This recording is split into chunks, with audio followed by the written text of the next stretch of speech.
चाचा चौधरी और पगड़ी का कमाल। चाचा चौधरी ने अपने व्यस्त जीवन से कुछ दिनों की छुट्टियां ली और वो अंडमान निकोबार द्वीपों में निकल गए। अरे वाह, मुझे तो यहाँ का नारियल पानी बड़ा अच्छा लगा। अरे चाचा जी, नारियल का पानी और गिरी काफी खा ली। कुछ नहाने धोने की भी फिक्र है। घर में तो चाची बिना नहाए कुछ खाने पीने को नहीं देती, याद है ना? अरे दीपू, नहाने की क्या फिक्र करता है? इस द्वीप का यही तो फायदा है, इधर मुंह करके निकल जाओ, समुद्र आ जाता है। लो, ये रहा हिंद महासागर, जितना जी चाहे डुबकियां मारो। वाह! दीपू फौरन कपड़े उतारकर समुद्र में कूद गया। चाचा जी, आ जाओ। तुम नहाओ, तब तक मैं जरा अखबार देख लूं। दीपू तैरते तैरते गहरे समुद्र में पहुंच गया। तभी अचानक एक भीमकाय समुद्री अष्टपद निकला। उसने दीपू को जकड़ लिया। बचाओ चाचा जी, बचाओ! चाचा ने दीपू को खतरे में देखा तो फौरन मदद को दौड़ा। तुम अपनी जान जोखिम में मत डालो। उस अष्टपद से आज तक कोई नहीं बच सका। खतरों से खेलना ही मेरा जीवन बन गया है। चाचा चौधरी समुद्र में कूद पड़ा। लगता है अष्टपद दीपू को लेकर समुद्र के नीचे डुबकी मार गया है। मुझे भी पानी के नीचे जाना चाहिए। समुद्र के नीचे वो रहा अष्टपद। अरे ये क्या, मेरी तो पगड़ी ही खुल गई। पानी के अंदर चाचा चौधरी की पगड़ी खुल जाती है और उसका एक सिरा अष्टपद की एक टांग से अचानक उलझ जाता है। खुद को छुड़ाने की कोशिश में पगड़ी अष्टपद के चारों तरफ लिपटती जाती है और वो घबराकर दीपू को छोड़ देता है। ये अच्छा हुआ कि अष्टपद मेरी पगड़ी में उलझ गया। ये लो, जिसे तुम खतरनाक अष्टपद कहते थे, मैं उसे पालतू बकरी की तरह बांध लाया हूँ। बहुत खूब चाचा चौधरी, तुम तो कमाल दिखाते ही थे। आज तुम्हारी पगड़ी ने भी कमाल दिखा दिया। ये है कितनी लंबी? अजी, किसी जमाने में मैं पूरे 50 गज की पगड़ी बांधता था, परंतु आजकल महंगाई के कारण ये सिर्फ 20 गज ही रह गई।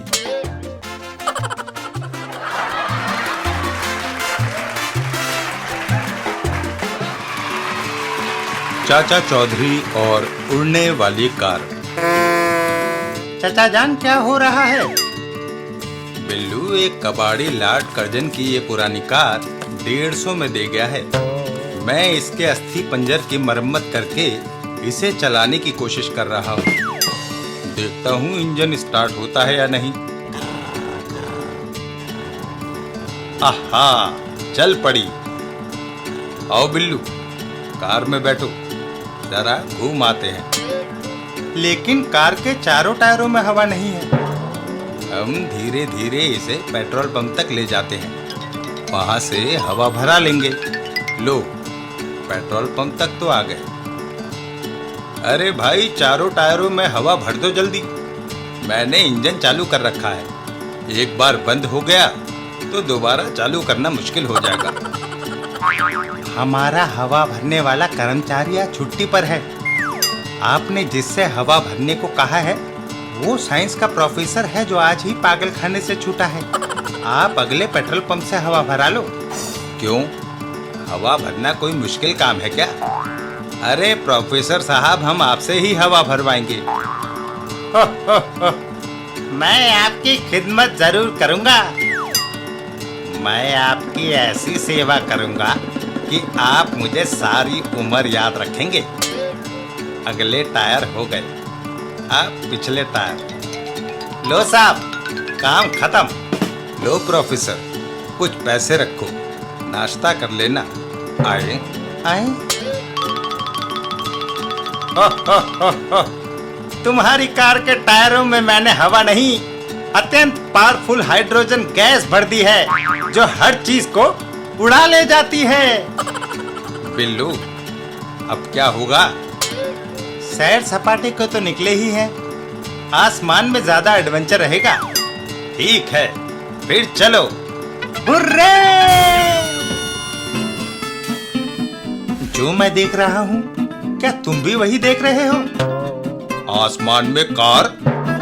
अद्भुत, आश्चर्यजनक। बिल्लू, ठहरो, मुझे भी साथ लेते जाओ। साबू, ये कार नहीं रुक सकती। मुझे रोकना आता है। ये गया मेरा रस्सा। साबू का रस्सा हमारी कार में अटक गया है। कहो, कैसी रही? वाह! ओह, रस्सा टूट गया। छप्पा! गनीमत है समुद्र में गिरा, नहीं तो हड्डी पसलियों की रेत बन जाती। वाह, क्या नजारे हैं। हम बादलों के ऊपर दौड़ रहे हैं। स्मिता, देखो, कार भी कोई देखने की चीज है। हाँ, आसमान में उड़ने वाली कार। अरे हाँ, ये तो सचमुच अजीबोगरीब चीज है। चाचा जान, वो देखो, ऊंची इमारत पर। हाँ बिल्लू, लगता है उस महिला की जान खतरे में है। कूदो। नहीं, रहम। बिल्लू, पीछे की सीट पर एक क्रिकेट का बैट रखा है। मिल गया चाचा जान। ठीक है, जरा क्रिकेट का खेल दिखाओ। सट्टा! ओह, चौका! मुझे सीढ़ियों से तुरंत नीचे जाना चाहिए। वाह बिल्लू, तुम आकाश में भी बैट का अच्छा इस्तेमाल कर लेते हो। आसमान बिल्कुल साफ है। मंद मंद हवा भी चल रही है। 4, 3, 2, 1, 0।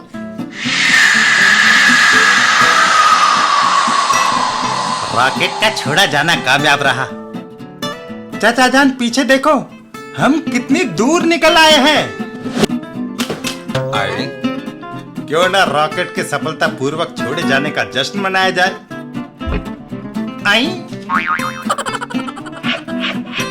वाह चाचा जान, तुम तो अच्छी कलाबाजी लगा लेते हो। बिल्लू, मैं आसमान में जेट विमानों के भी कई करतब दिखा चुका हूँ। इतने बड़े होर्डिंग को ऊपर चढ़ाना भी एक मुसीबत है। मेरा होर्डिंग शहर में सबसे ऊंचा लगना चाहिए। नीचे देखो, लोग चींटियों की तरह और कारें खिलौने जैसी लग रही हैं। हाँ सचमुच, नीचे जमीन पर का नजारा बड़ा विचित्र है। सर्राक! मैं चाचा चौधरी के सारे दांत तोड़ दूंगा। बादलों के उस पार चलो। मैंने कहा, कार बादलों के उस पार ले चलो। कार ना आगे जा रही है न पीछे जा रही है। वजह? पेट्रोल खत्म हो गया है। अब क्या होगा? बस आसमान में एक जगह लटकते रहो। वो देखो, आसमान में क्या है? कोई अद्भुत पंछी। अगर वो पंछी है तो आसमान में एक जगह क्यों ठहरा है? आखिर इस तरह सैकड़ों फीट ऊपर आसमान में कब तक पड़े रहेंगे? कुछ पता नहीं। कार में ऐसा कोई यंत्र नहीं जिससे हम इसे जमीन पर उतार सकें। मुझे तो भूख लगाई है। मैं सरकार से कहूंगा कि वो आसमान में कुछ रेस्तरां खोले ताकि ऊपर बैठे बैठे टोस्ट, कटलेट और चाय खाए पिए जा सके। ओह, ये क्या? आए, कार के टायरों की गैस निकल रही है। ओह, कार तेजी से नीचे गिर रही है।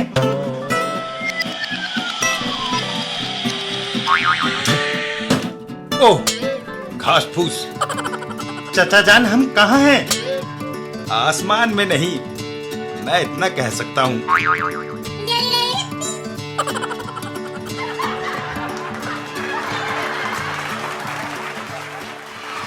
बिल्लू और गेट कीपर। कंपनी, जरूरत है एक गेट कीपर की। ये नौकरी बिल्कुल अपने उपयुक्त नौकरी है। सर, मैं गेट कीपर की नौकरी के लिए आया हूँ। ठीक है, बाहर स्टूल पर बैठो। किसी ऐरे गहरे नत्थु खैरे को अंदर मत आने देना। अब इस बोर्ड की क्या जरूरत है? इसे अंदर रख दूं। और बिल्लू ड्यूटी पर बैठ गया। मेरा नाम नत्थु प्रसाद है। साहब अंदर है। चलो चलते नजर आओ। साहब ने कहा है किसी नत्थू को अंदर ना आने देना। आए गेटकीपर, अंदर आओ। सर, एक नत्थू प्रसाद आपको पूछ रहा था, मैंने उसे चलता कर दिया। ओह, वो हमारे माल का पुराना खरीदार था, एक बड़ा कॉन्ट्रैक्ट करने आया था। आगे से ऐसा ना करना, हर किसी को अंदर आने देना। बिल्लू ड्यूटी पर बैठ गया।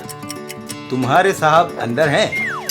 बिल्कुल, बड़ी बेसब्री से आपका इंतजार कर रहे हैं। और उस आगंतुक ने कंपनी के अंदर प्रवेश किया। मुस्कुराता हुआ निकल रहा है, लगता है कोई बड़ा कॉन्ट्रैक्ट हुआ है। वो डाकू था।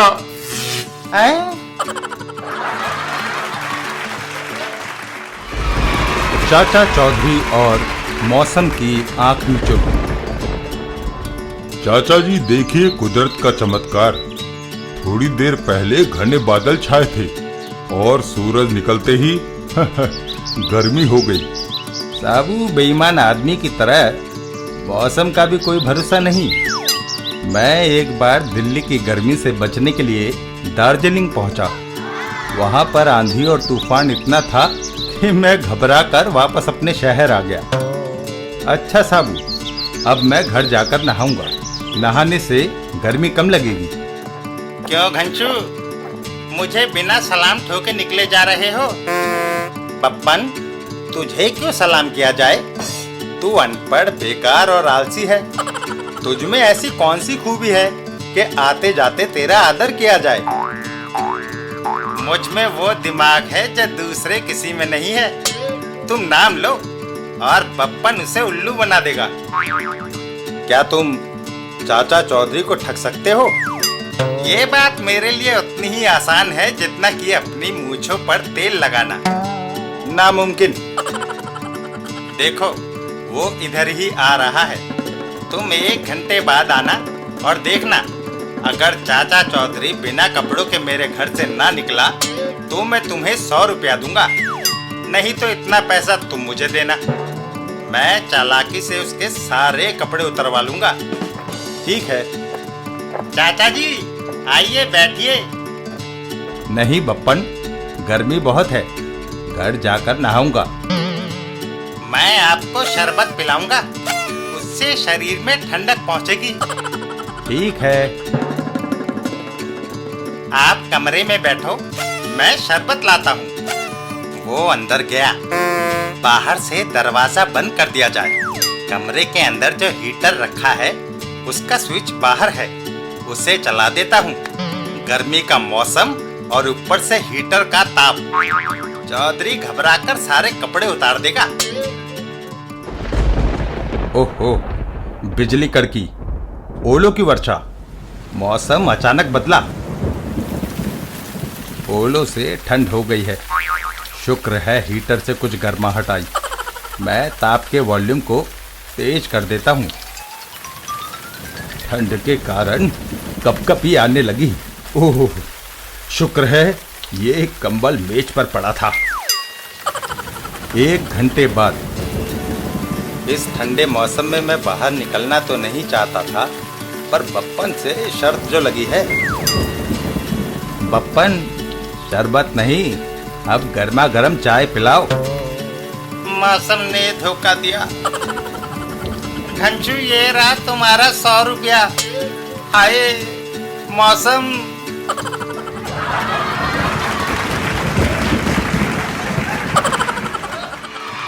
चाचा चौधरी और कान ना मरोड़ो। भगवान, मैं थोड़े दिनों के लिए गांव में अपने भाई छज्जू चौधरी से मिलने जा रहा हूँ। हमको किसके आश्रय छोड़कर जा रहे हो? तुमने दुनिया भर के चोर बदमाशों को दुश्मन बना रखा है। तुम्हारे पीछे वो हमारा क्या हाल करेंगे? भगवान, फिक्र ना करो, मेरे 2 शागिर्द तुम्हारे साथ रहेंगे। टेंगू मास्टर यहाँ है, ताबू बाहर। दोनों तुम्हारा बाल भी बांका ना होने देंगे। हाँ, जाने से पहले एक हिदायत दे दूं, और जो चाहे करना, लेकिन इस मूर्ति का कान ना मरोड़ना।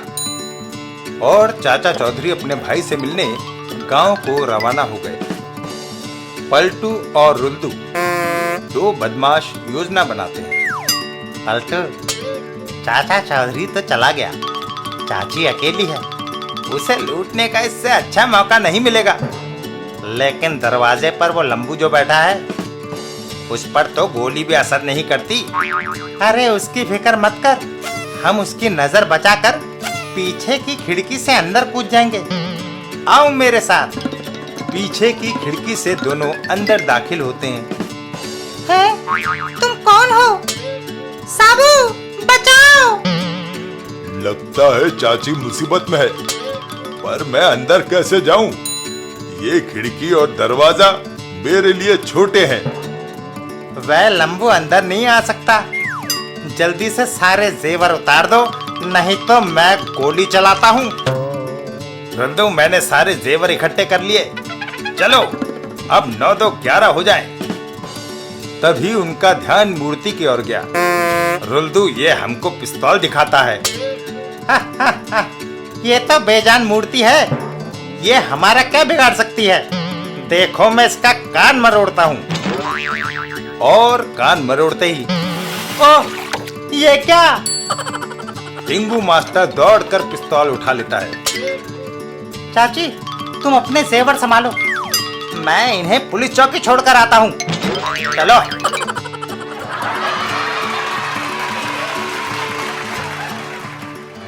पिंकी की करामात। पिंकी सवेरे सवेरे कहाँ चल दी? कोडक अंकल के स्टूडियो। वो कुछ दिनों के लिए बाहर गए हैं और कह गए हैं पीछे से स्टूडियो की देखभाल करूं। अरे बाप रे, बचाओ! जल्दी से दरवाजा बंद कर देना चाहिए। क्या बाहर कर्जा मांगने वाले आ रहे हैं? नहीं, डाकू आ रहे हैं? नहीं, इनकम टैक्स वाले छापा मारने आ रहे हैं? उनसे भी ज्यादा भयानक। तो क्या एटम बम फटने वाला है? उससे भी ज्यादा खतरनाक। वो देखो पिंकी, अगर दरवाजा खुला होता तो वो अंदर चली आती और मेरा भेजा खा जाती। स्टूडियो। फोटो खिंचवाने लोग आते ही होंगे। चाचा चौधरी के यहाँ। अरे बिल्लू, कुछ दिनों से देख रही हूँ तुम घर पर ही पड़े पड़े सोफा तोड़ते रहते हो। कहीं बाहर क्यों नहीं जाते? बस क्या यही काम रह गया है कि खाना और फिर सोफे पर बैठ जाना? सुबह होते ही आदमी अपने काम काजों में चले जाते हैं। महिलाएं रसोई में खाना पकाने में व्यस्त हो जाती हैं और बच्चे स्कूल चले जाते हैं। लेकिन चाची, स्कूलों में तो छुट्टियां हैं। क्या तुम्हारी कोई मित्र मंडली नहीं जिनके साथ तुम बाहर जाकर खेल सको? घर पर तुम्हारा बेकार बैठना मुझे बर्दाश्त नहीं। पत्थर की तरह एक जगह पड़े पड़े तुम उकता नहीं जाते। जाओ अपने दोस्तों के पास हो आओ। ठीक है चाची, तुम कहती हो तो मैं चला जाता हूँ। मेरी मंडली के दोस्त बाहर गुलेल से मोहल्ले की खिड़कियों के शीशे तोड़ रहे होंगे, मैं भी जाकर वही करता हूँ। नहीं नहीं, तुम्हें कहीं नहीं जाना, सारा दिन यही रहो। मैं अभी तुम्हारे लिए मिल्क शेक बना कर लाती हूँ। अगर मिल्क शेक मिलेगा तो मैं भी आज घर पर ही डेरा डाले पड़ा रहूंगा। नहीं, तुम्हें कोडक स्टूडियो से फोटो खिंचवाना है ताकि वो पासपोर्ट पर लगा सको। चलो पहले फोटो ही खिंचवा लेते हैं। अरे पिंकी, तुम? मिस्टर कोडक दिल्ली से बाहर गए हैं। स्टूडियो मेरी देखरेख में चल रहा है। मुझे एक फोटो खिंचवाना है।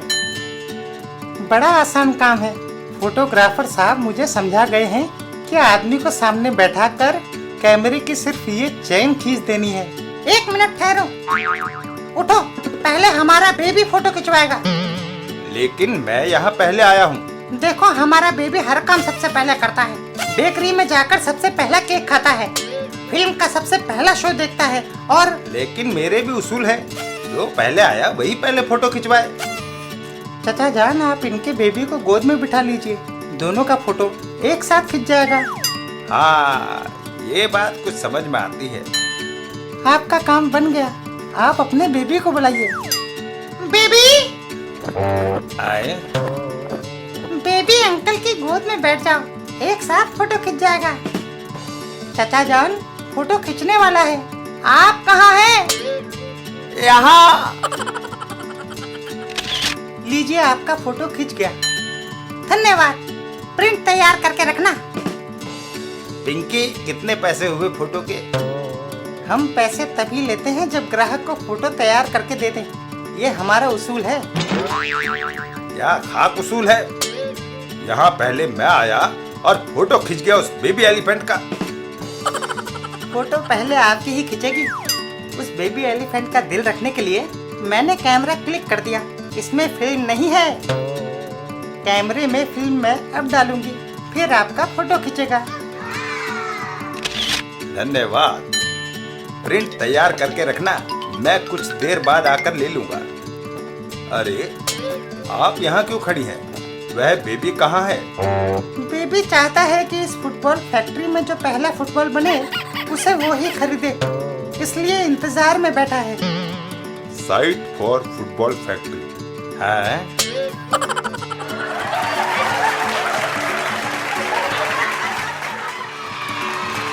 चाचा चौधरी और वह टापू। बिल्लू, मैं तुम्हें एक नई जगह दिखाऊंगा। आज का दिन हम एक टापू पर बिताएंगे जो समुद्र के बीच है।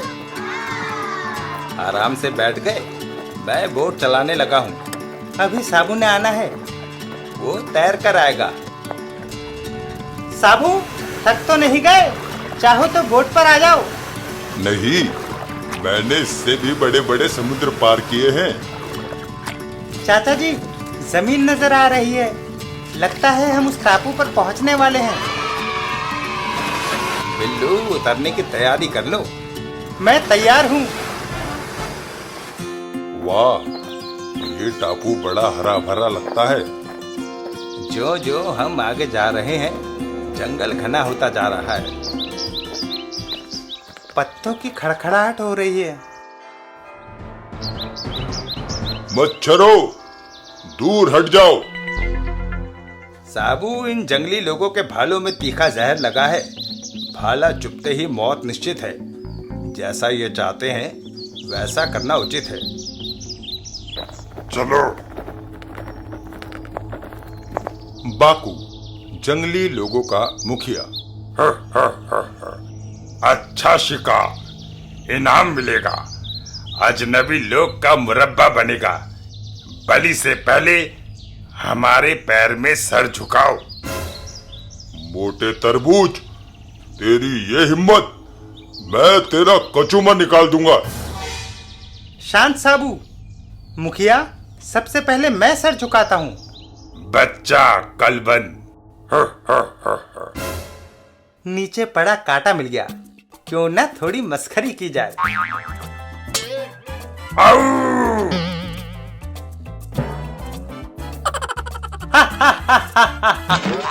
शैतान छोकरा, काटा चुबोता, इसका सिर काटो। थोड़ी दूरी पर। ओह, जंगली गेंडा। माँ, पिता। हमारा बच्चा, पहले गेंडा मारो। सर्रा कड़ा। जंगली गेंडा, मैं तुझे मारने आता। ओह, धड़ाम। आह, माँ, साबू, गैंडे को रोको। जंगली पिल्ले, रुक जा। धड़ा। अब मेरी बारी है। चल, दफा हो जा। छपा। मेरा बेटा। माँ, हमारे बेटे को बचाया? तुम हमारा मेहमान होता। हम जंगली जानवर का शिकार करके लाता, तुमको खिलाता। कोई जरूरत नहीं, हम शाकाहारी हैं। टापू की सैर करेंगे, रास्ते में जो फल मिलेंगे खा लेंगे। आओ साबू, आओ बिल्लू।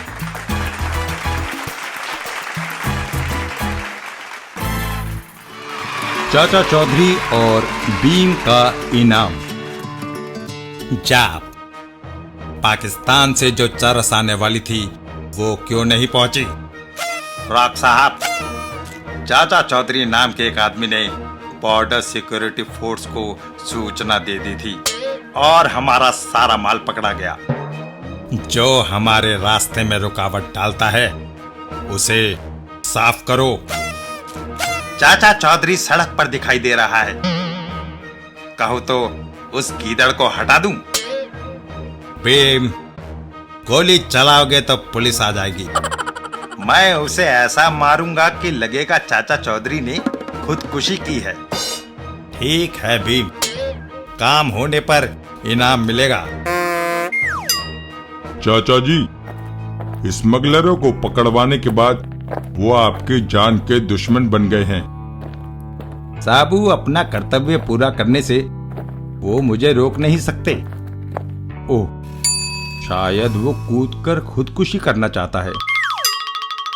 साबू, मैं उस आदमी को बचाने जा रहा हूं। शुक्र है लिफ्ट मिल गई। मैं ऊपर छत पर आ गया। रुको,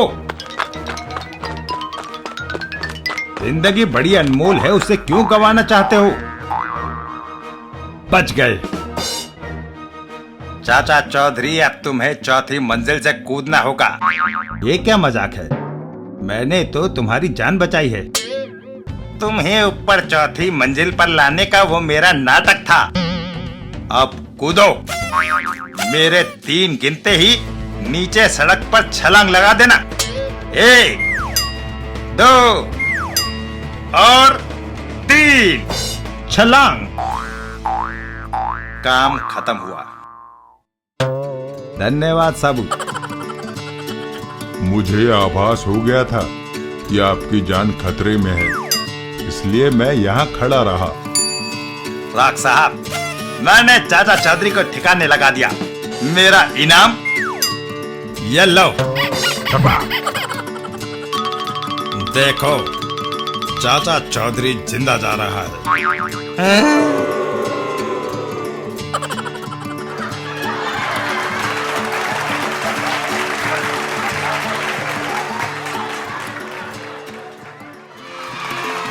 बिल्लू का करिश्मा। बजरंगी पहलवान, उदास क्यों हो? बिल्लू, मेरी उम्र बढ़ रही है, मेरी ताकत घटती जा रही है। पहले मैं 5000 दंड बैठक लगा लेता था, अब मैं जल्दी थक जाता हूँ। मुझे डर है कि कोई पहलवान मुझे हराकर रुस्तम हिंद का खिताब हासिल ना कर ले। फिक्र की कोई बात नहीं, मैं वैद्य गंगजान को जानता हूँ, जो तुम्हें ऐसी दवाई देंगे जो तुम्हें सुपरमैन बना देगी। वैदराज, मेरे दोस्त को शक्तिशाली बनाने वाली दवाई चाहिए। ये आदमी मुझे ताकतवर क्या बनाएगा, वो तो खुद मच्छर है। ऐसा मत बोलो बजरंगी पहलवान, तुम्हें रुस्तम हिंद का दंगल जीतना है या नहीं? सो तो है। ये दवाई मुंह में उड़ेल लो। गट गट गट। तुम में परिवर्तन आ रहा है। सामने की दीवार पर उंगली मारो।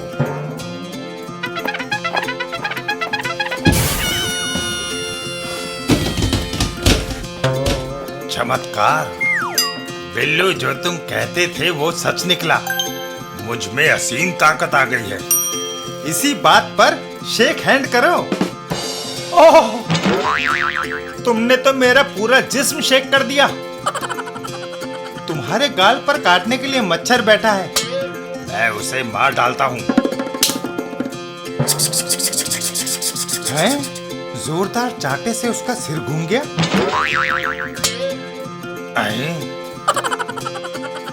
आओ, मुझे रुस्तम हिंद दंगल के मैदान पर पहुंचना है। रुस्तम हिंद कुश्ती।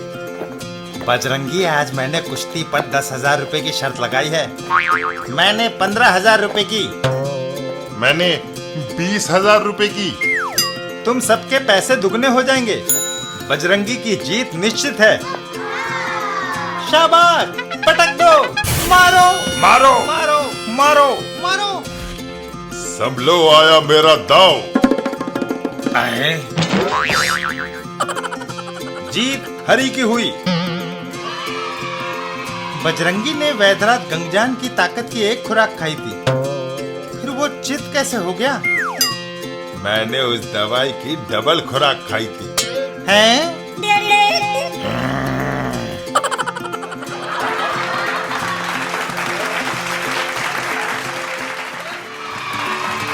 चाचा चौधरी और अपनी अपनी किस्मत। चाचा जी, ये दुनिया क्या है? अरे साबू, तू भी अजीब सवाल पूछता है। दुनिया एक गोरख धंधा है। जिसने इसे जितना जानने की कोशिश की, इसमें उतना उलझ गया। तू इन दार्शनिक उलझनों में मत फंस। खा पी और मस्त रहे। तभी चाचा जी हमें ठग लिया, धोखा। अरे भाई, क्या हुआ? फुटपाथ पर एक ठग ज्योतिषी बना बैठा है। उसने मुझसे 5 रुपए लिए और कहा, तू लखपति बनने वाला है, जा लॉटरी का टिकट खरीद ले। मैंने 500 टिकट खरीदे, लेकिन इनाम फिर भी नहीं निकला। उसने मुझसे 5 रुपए लिए और कहा कि मैं मुकदमा जीत जाऊंगा, लेकिन मैं मुकदमा हार गया। उसने मुझसे कहा कि तेरी 4 शादियां होंगी। खुशी खुशी जब मैंने ये भविष्यवाणी अपनी बीवी को सुनाई, तो उसने मुझे तलाक दे दिया और अब मुझसे कोई शादी करने को तैयार नहीं। उस ज्योतिषी का नाम क्या है? पाखंडी दास। उसको तो मैं जानता हूँ। उसने कभी ज्योतिष विद्या नहीं पढ़ी। वो मनगढ़ंत बातें बनाकर लोगों को ठगता है। मैं उसे अभी देखता हूँ। आओ आओ, 5 रुपए रखो और अपनी किस्मत का हाल जान लो। ये लो। तुम्हारे सितारे गर्दिश में हैं, कुछ देर में भारी मुसीबत आने वाली है। तभी ओह बेटी, हाय मैं मर गया। ये भविष्यवाणी तुमने मेरे लिए की थी या अपने लिए? अब दबे रहो यहीं। तुम्हारी सारी भविष्यवाणियां झूठ निकली। बचाओ, मैं गलती मानता हूँ। मैं सबके पैसे लौटा दूंगा।